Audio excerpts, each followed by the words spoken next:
한 해를 마감하면서 제 개인적인 생각입니다마는 이렇게 공중석상에서 말할 수 있는 기회가 없어서 말씀 못 드렸는데, 제가 특히 감사하는 것 두 가지가 있습니다. 그 감사는 아마 모든 성도들께서도 동감할 줄 믿습니다. 우리 12월 말쯤에 교역자가 모여서 식사하는 가운데 어떤 분이 그런 얘기했어요. 우리 시드니에서 설교 제일 잘하는 사람이 김용근 목사라고. 제 귀에 들리더라고요. 그래서 제가 소리쳤죠. 속으로. 맞다. 은퇴 후에 이와 같이 복음 설교의 대가에서는 우리 목사님 말씀을 듣고 신앙생활하는 것이 너무나 감사합니다. 여러분도 마찬가지죠? 왜 대답이 없어요? 네, 사실입니다. 또 한 가지는 1년여 동안에 우리 교회 성도 간에 다툼이나 분쟁이 없었어요. 지난번 연합예배 때 목사님 그렇게 말씀했죠. 우리가 힘써 하나 되자. 참 하나님께 기도 많이 하시죠. 하나님께서 하나 되게 하시사 우리 이민사회 교회의 표상이 되고 보내됐으면 좋겠다 기도했는데, 앞은 잘 모르겠습니다만은 아직까지 다툼이나 분쟁이 없고 하나가 되어서 너무 감사드립니다. 성탄절을 위해서 여러분들 선물들 많이 받으셨겠죠. 마음에 드는 선물도 있겠고 마음에 들지 않는 선물도 있을 것입니다. 기대에 부응하는 선물도 있고 못 미치는 선물도 있고 과분한 선물도 있고. 근데 저는 오늘 말씀을 통해서 여러분들에게 성탄절의 선물을 하나 드리고 싶어요. 눈으로 보거나 만질 수 있는 물질이 아니라 사도 바울이 빌립보 교회에 주신 선물, 그 선물을 주고 싶어요. 우체통 성교하다 보게 되면 많은 분들을 만납니다. 그 중에서 특별히 시청에서 하수도 공사하는 분들, 도로 공사하는 분들, 전봇대 전선들 보는 분들 많이 만나게 돼요. 그분들은 꼭 4명 내지 5명 정도 인원이 되더라고요. 한참 일할 때 아니면 식사할 쯤에 전도를 주면서 예수 믿으세요. 하나님의 선물입니다. 그러면 그 사람 가운데 그런 사람이 있어요. 받으면서 하는 말이 나는 필요 없으니 이 사람 주세요. 그래. 이 사람 주라는 얘기죠. 여러분, 제가 그랬어요. 너한테도 필요하다. 난 필요 없다는 거예요. 저 사람 주세요. 선물은 주실 때 받아야 내 것이 됩니다. 받지 아니하면 그것이 내 것이 될 수 없어요. 오늘 사도 바울이 빌립보기를 통해서 5절에 보니까 너희 안에 이 마음을 품으라 곧 그리스도 예수의 마음이니. 예수님 오신 날에 예수님 가슴에 우리가 앉지 못하면 진정된 성탄절은 아닙니다. 사는 삶 속에 우리가 예수님이 오셨다고 해서 내가 모시고 사는 사람도 있고 안 모시고 사는 사람도 있어요. 예수님의 마음을 품어라. 이것이 사도 바울이 아주 강력한 공고로 선물이라는 것이죠. 우리 본문 말씀을 헤아리면서 예수님 마음을 품은 자와 예수님 마음을 품지 않은 자의 삶의 차이가 뭔가 우리 깨달으면서 나는 현재까지 예수님 마음을 품고 사는가 아니면 내 품에 예수를 품지 못하고 사는가를 점검해야 될 것입니다. 여러분, 우리 시드니 사회에 우리 노회 산하의 교입니다마는 교회가 막 싸웠어요. 리더십을 가진 사람들끼리 막 싸우니까 편이 갈라졌어요. 심지어는 재직회를 오후 2시부터 해서 밤 9시 반이 끝났대요. 종결도 못 지했대요. 막 난리가 났습니다. 나름대로 교회의 어른으로서 그런 문제를 듣고 목도할 때에 예수님께서 얼마나 가슴이 아프실까. 그 모습을 바라보신 하나님 마음이 얼마나 괴로우실까 생각을 해봅니다. 여러분, 인생의 제일 큰 목적이 뭐죠? 하나님만 기뻐하고 하나님만 즐거워하고 하나님만 사랑하고 하나님께만 영광 돌린 것입니다. 먹든지 마시든지 무엇을 하든지 살든 죽든 간에 우리는 오로지 예수 그리스도 하나님 아버지에게 포커스를 맞추고 그분을 즐겁게 하고 그분을 기뻐하고 그분께 영광 돌리는 것이 인생의 제일 목적이라는 것입니다. 자, 그런데 여러분, 빌립보 교회를 누가 개척했습니까? 저 같은 사람이 한 게 아닙니다. 빌립보 교회는 이방의 대사도 바울인 바울이 개척한 거예요. 성령 충만했습니다. 주야로 금식기도 합니다. 성령께서 파송했습니다. 그가 아시아권을 전도 다 한 다음에 2차 선교를 유럽의 간문이 마게도냐를 집어갔어요. 거기서 투아데라의 자주장사로서 하나님을 경외하는 루디아를 하나님께서 마음에 감동을 주어서 사도 바울의 말 듣고 난 다음에 예수를 영접했어요. 빌립보에서 사도 바울과 실라가 고통당할 때 하나님께 기적을 베푸셨어요. 홀련히 기도하며 하나님 참여할 때 홀련히 옥토가 흔들리며 옥문이 열리고 맨 것이 다 벗어진지라. 사다가 간수가 깜짝 놀라는 거예요. 그 당시 때 죄수들이 도망가게 되면 죽는 거거든요. 그래서 놀래가지고 칼 가지고 자결하려고 하는데 사도 바울이 큰 소리를 쳤어요. 우리가 다 여기 있으니 몸을 상치 말라. 그래서 빌립보 교회의 주초를 이룬 성도가 누군가니 옷감 장사 루디아와 죄수들 관리하는 간수였습니다. 여러분 얼마나 교육을 잘 받았겠어요?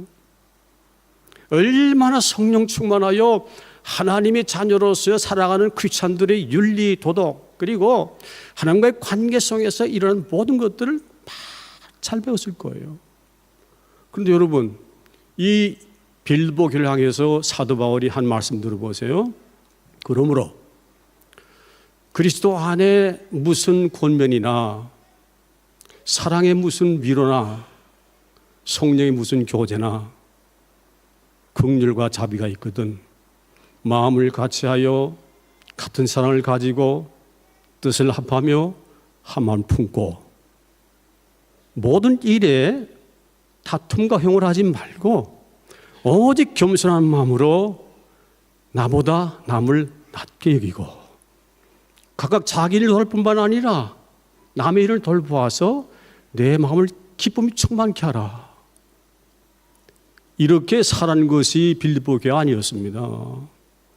교회에 마땅한 권면과 위로와 사랑과 교제와 긍휼과 자비가 있을 때 반드시 우리가 취할 마음 뭐죠? 같은 마음을 가져야 돼요. 같은 사랑을 가져야 돼요. 뜻을 합해야 돼요. 한 마음 품어야 돼요. 결단코 하나님 일을 할 때에 다툼과 형을 해서는 안 된다는 겁니다. 겸손히 하라는 겁니다. 하나님의 교회에서도 내게 국한된 일들은 열심히 하는데 전체가 공동체가 하는 일들에는 매우 조잘한 분들이 있어요. 그거 아니라는 거죠. 예수 안에서는 우리가 각자의 주어진 모든 책무를 감당할 뿐만 아니라 전 공동체가 이룩하는 일들에 협력해야 된다는 겁니다. 주님 안에 자중심적이며 이기적이며 에고즘적인 그 생활은 바르지 못합니다. 자, 여러분 왜 그런 말을 했을까요? 그렇게 훌륭하신 대이방의 사도에게 전도를 받고 예수님이 감동시키셔서 말씀을 듣게 하여서 예수를 영접했어요. 사도 바울이 말이죠. 불철주야 기도하는 가운데 가르쳤습니다. 성령 충만하게 가르쳤습니다. 그런데 이런 교회가 왜 사도 바울에게 책망을 받으며 강력한 권고를 받을까요? 그것은 예수를 믿고 성경 말씀을 배우고 살아간다 한들 예수님의 마음을 내 마음에 모시지 아니하면 품지 아니하면 그럴 수밖에 없다는 겁니다. 그 시대 상황이나 지금이나 온 교회는 동일선상에 있습니다. 예수를 믿으며 예수의 마음을 품고 사는 자에게는 우리 인격의 주체가 더 이상 내가 되질 않습니다. 예수가 주체가 되신다는 겁니다. 그래서 사도 바울이 그들에게 한 말이 뭐죠? 너희 안에 이 마음 품으라 곧 그리스도 예수의 마음이니. 이 선물을 이 시간 우리가 받기로 결의하십시다. 마음의 담을 가집시다. 결단을 가지십시다. 성령께 우리가 간구하십시다. 주님, 예수의 마음이 아니면 우리는 실패할 수밖에 없습니다. 인간 제일 된 목적인 하나님을 기쁘게 하고 즐겁게 하고 영광되지 않습니다. 그러니 예수의 마음을 품게 도와주십시오 라고 기도하고 우리는 주님 마음을 품어야 하나님의 자녀로서 마땅한 본분을 행할 수 있다는 거죠.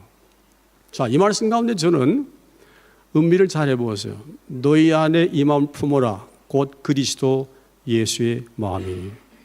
문자 가운데서 와닿는 게 뭐죠? 품는다는 거예요. 품는다. 다른 성경에는 예수님 네 안에 살게 하라, 예수님을 지녀라 그렇게 돼 있는데 우리 한국인 성경에서는 예수 마음을 품으라 그랬어요. 여러분 혹시 그 기억하나요? 터키에서 지진 났을 때에 이 아파트가 무너져서 죽을 때 한 아주머니가 죽었어요. 그 가슴에 보니까 아이가 있었다고 그래요. 품어서 살린 겁니다. 살겠다고 법적에 했으면 자기도 죽었겠죠. 품는 것에 대한 아름다운 내용들은 많이 있습니다. 여자분들은 아기를 품어 10개월 고통당해야 생명이 됩니다. 제 외조모님께서 추문교회 권사님이셨는데 안동이 본고향에서 우리가 방학 때마다 갔댔어요. 가면은 소가 새끼 낳는 것도 보고 닭이 병아리 품는 것도 보고 그렇게 합니다. 근데 21일 동안 닭은 먹을라 생각도 하지 않고 마실 생각도 없이 알을 갖다 막 품습니다. 그 다음에 뭐가 되죠? 부화가 되게 되면 생명체가 되는 거예요. 우체동 선교 다니다가 하루는 말이죠. 걷는데 뭐가 새가 난리를 부르는 거예요. 소리를 지르면서 그 새 이름도 뭔지 모르겠어요. 이게 보니까 알이 많은 게 있는데 참 예쁘더라고요. 제가 아는 분 가운데 시드니 사세요. 그분은 아주 희귀종들의 알만 부하는 분이에요. 그 생각이 나왔어요. 그래서 야 이거 잘 됐다 하고서 주머니에 넣었어요. 참 복스럽더라고요. 그 나중에 집사한테 얘기했더니 아이 그걸 왜 가져왔냐고 말이지. 몸이 불쌍한데 갖다 놓자고 해서 제가 설독다에 갖다 놨어요. 근데 뭐가 중요한 거니? 알을 품고 있는 새가 자기 입에서 나는 집채가 좀 바위만 하잖아요. 근데 달려드는 거예요. 뺑뺑 돌아가면서 소리를 지고 난리가 나왔어요. 그때 마침 그 남편 데니스가 아마 먹이가를 안 갔던가 봐요. 같이 있으니까 이 부부가 말이죠. 합세해서 막 달려드는데 와 새지만 무섭게 난리치더라고요. 왜일까요? 내게 준 이 생명을 생명되게 하는 것에 대해서 방해꾼이 됐거든요. 그러니까는 생명을 생명되게 하는 데 있어서 사활을 경주해서 달려들더라고요. 사랑하는 여러분, 예수님 마음 품겠다는 것이 상념적이나 개념적이나 관념적으로 상상해서 예수님 마음 품자 이게 아니라 예수님의 마음을 가슴에 품을 때에 그 주님의 인격이 내 심령 속에 태동하도록 그런 심령으로 새끼를 보하듯이 먹지도 않고 마시지도 않으면서 최선을 다 경주해서 생명되게 하는 이런 마음을 가지고 품자는 겁니다. 예, 그러면 여러분 사도 바울이 왜 그렇게 말했어요? 하나님의 성도로서 마땅한 직분을 감당하며 유기적 연합돼서 하나가 되며 연합이 되어서 하나님의 교회에 맡긴 사명을 성도가 충실히 감당할 때 예수의 마음이 아니고선 불가능한 살았다는 것입니다. 특단의 대처가 뭔가 예수 마음 품으라는 거예요. 그래 가능하다는 것입니다. 자, 그러면 예수님 마음 품게 되게 되면 뭐가 달라질까요? 오늘 본문에 보니까 너희 안에 이 마음 품으라 곧 그리스도 예수의 마음이 그는 근본 하나님의 본체시나 하나님과 동등됨을 취할 것을 여기지 아니하셨다. 그런 표현합니다. 6절에 예수님을 향해서 하나님 아버지와 본체론적으로 하나라는 겁니다. 동일하다는 겁니다. 동등되다 그 말인 것입니다. 하나님은 어떠신 분이죠? 스스로 계신 분이에요. 온전한 사랑이세요. 저기 거룩하신 분이에요. 그는 전지하신 분입니다. 전능하신 분입니다. 무소부지하십니다. 그리고 영원하신 분입니다. 창조주십니다. 우리 예수님이 하나님과 본체론 중으로 하나라는 겁니다. 근데 그 본체론 중 하나 되는 그 주권과 권리와 특권을 마다했다는 겁니다. 자기 것으로 생각지 않고 유보하고 양보하며 그 특권과 주권을 포기하셨다는 겁니다. 사도 바울의 의도 속에는 여기 있는 거예요. 예수님이 그러셨다가 아니라 주님 마음을 품게 되게 되면 나도 삶 속에서 주님 마음 닮아 내 주권과 특권과 권리를 얼마든지 포기할 수 있다는 겁니다. 예수님 마음 없는데 그거 됩니까, 여러분? 되신 분 손 들어보세요. 안 해요. 내가 노력해 되는 게 절대 아닙니다. 주님이 내 안에 계셔서 내 인격 주체가 되어서 내 모든 걸 동작인 될 때 그때 마침 비록 가능하다는 것이죠. 그걸 지금 사도 바울이 말하는 것입니다. 근데 우리 사람은 그렇잖아요. 저부터입니다. 똑같잖아요. 생김이나 모양이나 국적은 다르고 피부가 다를지라도 하나님 보신 측면에서는 똑같습니다. 본질상 진노의 자녀들입니다. 공의 심판받게 되면 형벌을 멸할 길이 없는 겁니다. 심성도 홍절하고 편협하며 용서와 이해와 용납을 잘 못하며 미화하며 시기다툼 있는 것이 우리 마음입니다. 똑같음에도 불구하고 우리는 사람과의 관계 속에 생각할 때 내가 뭔가 좀 더 나아 보인다 생각되는 게 우리예요. 안 그래요, 여러분? 저는 동의하라고 생각됩니다. 야, 쟤보다 내가 좀 낫지 그래도 생각도 사고도 철학도 사상도 조금 낫지. 이렇게 생각되는 게 사람이라는 것입니다. 이런 마음들은 교회의 일체와 연합과 단합을 위해서 굉장히 위험한 것입니다. 왜? 그런 마음 갖게 보세요. 사람을 아래로 보잖아요. 낮춰봅니다. 무시하게 됩니다. 괄사하게 됩니다. 없이 여깁니다. 여러분 이름은 다툼 아니겠어요, 여러분? 사도 바울이 그랬어요.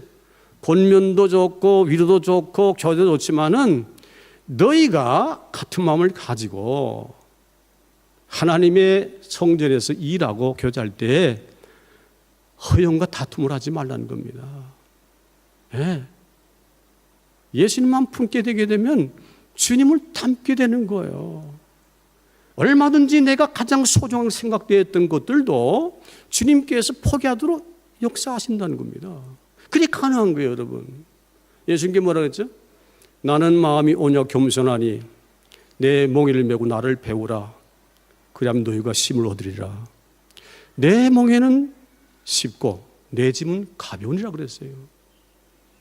여기서 단어 가운데 몽에를 매자 그랬어요. 몽에는 영어로 요크더라고요. 요크. 그게 뭔가니 요크를 위에다가 걸머지는 순간적으로 나는 더 이상 하나가 아니에요.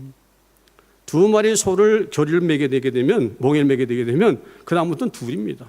하나가 아니에요. 걷는 것도 같이 목적도 같이 매사를 같이 가는 것입니다. 예수님 마음을 품게 되게 되면 그 다음부터 나 홀로 아닙니다, 여러분. 예. 독자적인 생각 물론 하나님 인정하세요. 그러나 우리는 주님과의 관계 속에서 주종 관계로 같이 하나가 되는 거예요. 예수님은 남편 되고 나는 부인 됩니다. 짝이 돼요, 파트너가 돼요, 함께 한다는 겁니다. 그러면 내 삶들은 거기에 못 미치지만서도 예수님께 역사하시니까 주님의 정신과 주님의 삶과 주님의 모든 생각과 그 말씀가 내 것이 된다는 겁니다.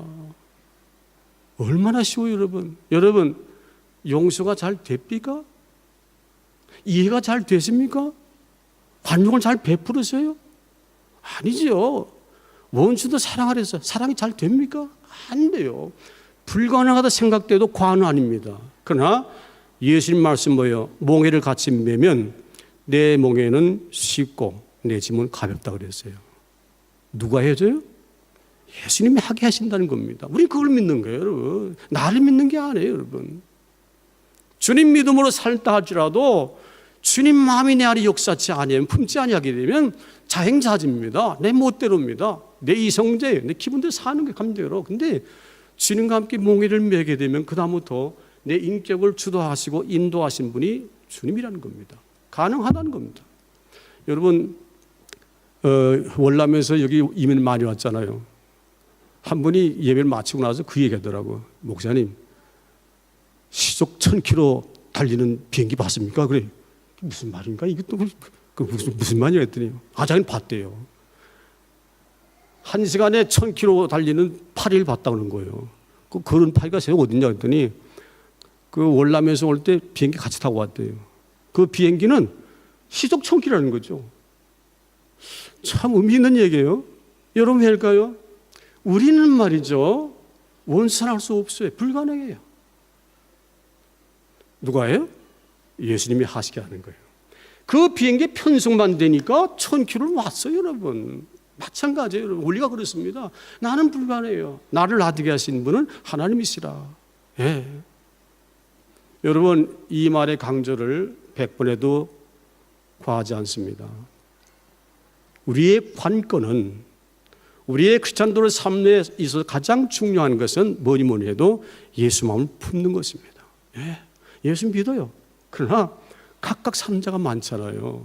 예. 예배 드릴 때는 같이 있는 것 같은데 또 그렇지 못할 때가 많잖아요. 전 세계적으로 품고 살게 되게 되면 이게 우리가 신앙인으로서 성공의 관건이 된다는 겁니다. 중요한 것, 가장 중요한 것이 된다는 거죠.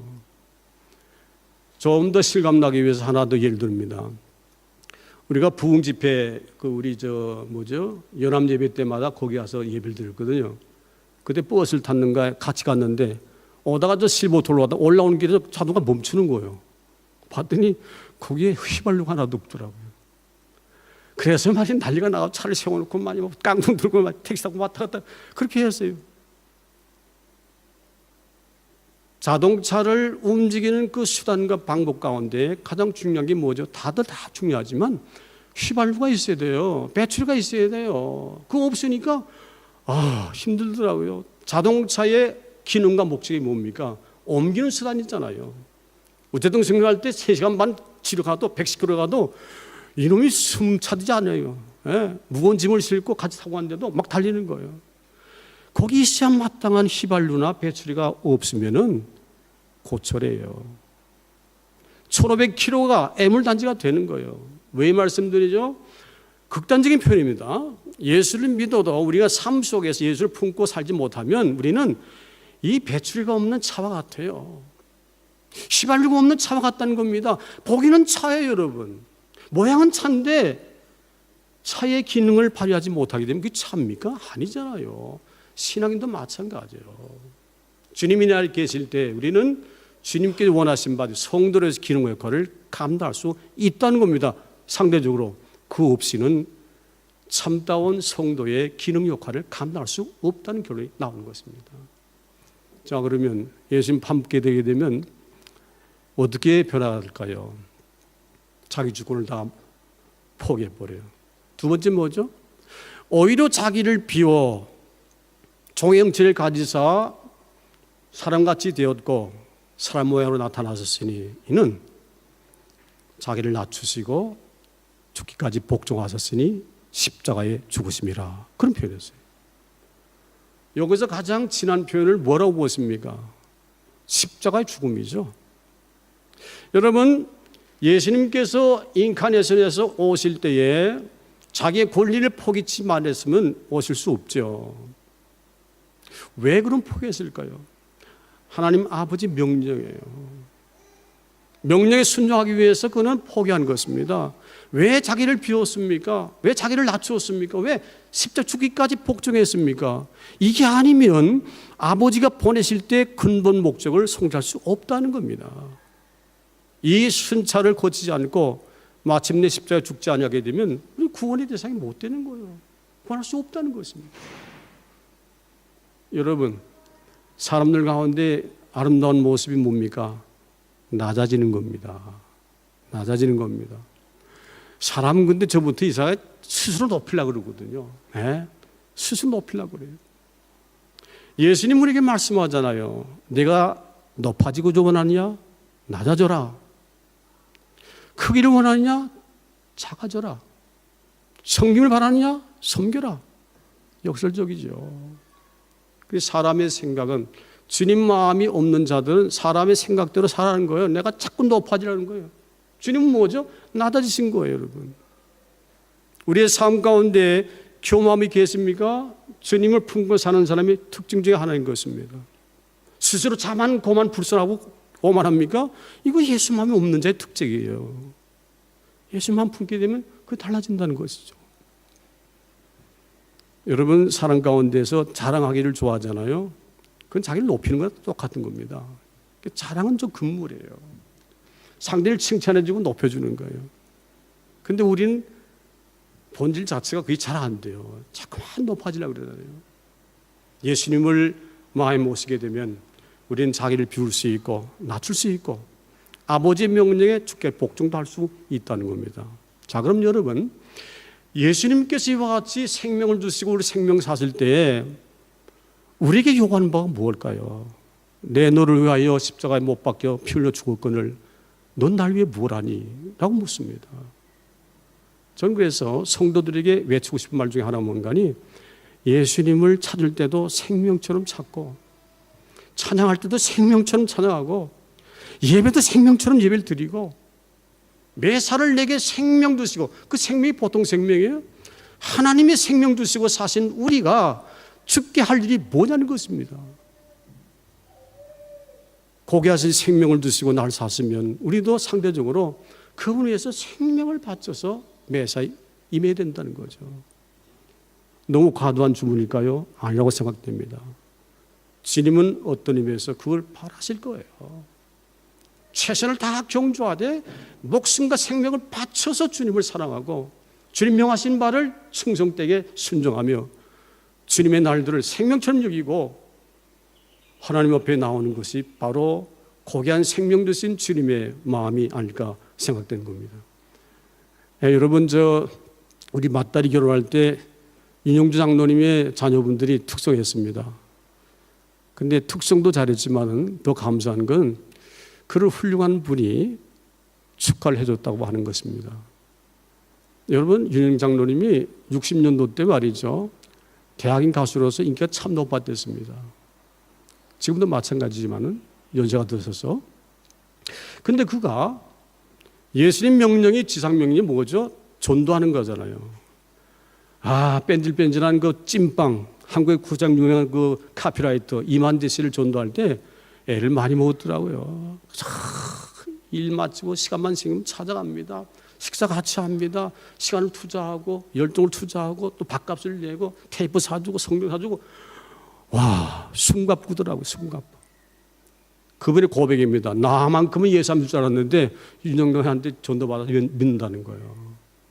근데 그가 지금 어느 신학주보다도 성경 깨뚫어 보면서 청년들, 오늘의 청년들을 잘 양육하고 있습니다. 얼마나 감사하죠?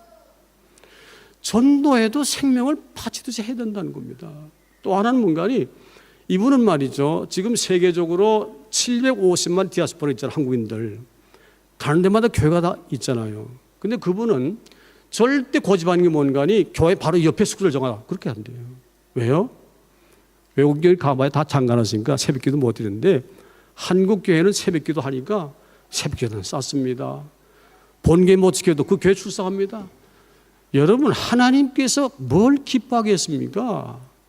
우리가 천만금을 드린 듯 기뻐하신 분입니까? 아니죠.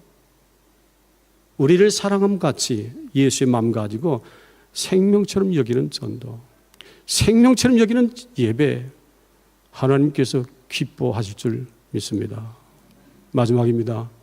자, 이렇게 했더니 9절부터 11절까지 변을 했어요. 이러므로 하나님이 그를 지극히 높여 모든 이름에 뛰어난 이름을 주사 하늘에 있는 자들과 땅에 있는 자들과 땅 아래 있는 자들 모든 무릎을 예수 이름에 꿇게 하시고 모든 입으로 예수 그리스도를 주라 시인하여 하나님 아버지께 영광을 돌리셨느니라. 여러분, 영광 딴 거 아닙니다. 영광 말 참 많이 하는데 사랑 많이 말하면서도 사랑 못하듯이 영광 말 많이 해도 영광 돌지 못할 때가 있어요. 거창한 데 있지 않습니다. 거창한 데 있지 않습니다. 우리 예수님께서 모든 사람에게 주라 시인받고 입으로 시인하며 예수님의 무릎 꿇을 때 그때 비로소 하나님께 영광되었다는 겁니다. 사랑하는 여러분, 높임받기를 원하시죠? 저도 그렇습니다. 근데 사도 바울은 사람들에게 높임받는 게 별수가 아니라는 거죠.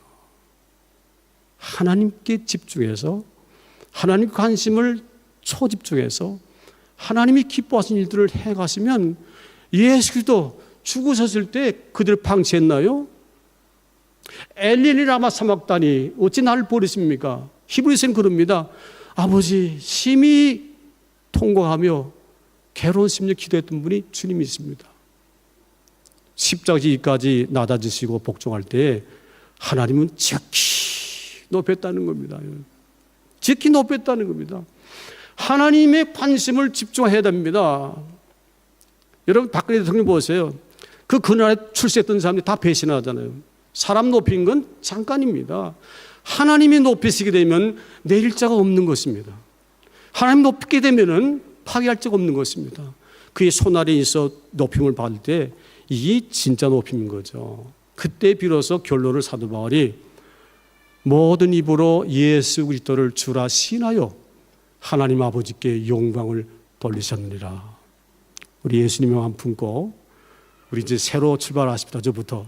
그래서 예수님이 내 인격 주체가 되어서 그분이 원하신 대로 사람을 통해서 궁극적으로 하나님만 기쁘게 여기시고 즐겁게 여기시며 영광 돌리시는 우리 성탄절의 복된 성도 되기를 주님으로 축원합니다.